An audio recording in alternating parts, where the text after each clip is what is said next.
Pa se naučimo še O, C in E iz abecede karolinške minuskule. O je čisto navaden krogec. Začnemo ga malo pod tole črto zgornjo. Naredimo eno polovičko, lunico, in potem še z druge strani drugo. No, tale pa ni ravno uspel. Dajmo še enkrat.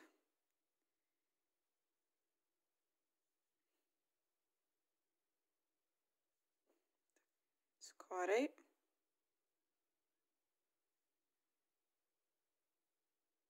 Tako.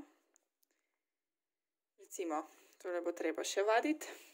Zdaj pa gremo na črko C, ki je pa v bistvu zelo podobna, samo da jo prej končamo zgoraj.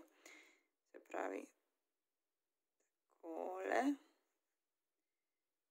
In takole, kot pri krogu, ampak ki ga tle končamo. Zaustavimo črnilo in imamo C.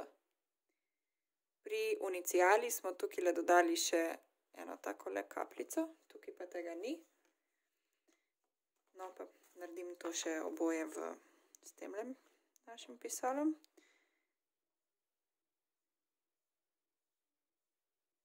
Takole. Pod črto.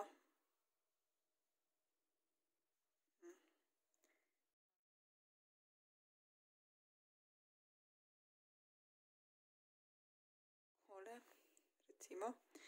Zdaj pa še C.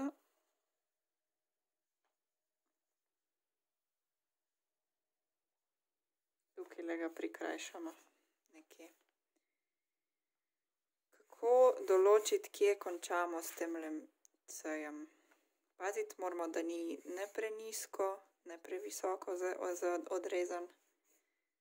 Tako nekako je treba na to paziti. Najboljše, da opazujete dobro list, ki ga imate za predlogo, in naredite po tem listu. Tako. Zdaj pa še E. E pa je tudi zelo podoben, samo da, se pravi, začnemo tako kot pri O-ju, naredimo spodnjo polovičko. Potem pa tole bomo takole zaokrožili navznoter. Začeli bomo tukaj, pa se obrnemo nazaj in ga zaokrožimo noter. Takole.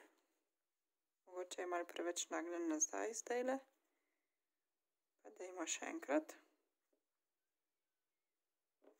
Takole nekako. Tako.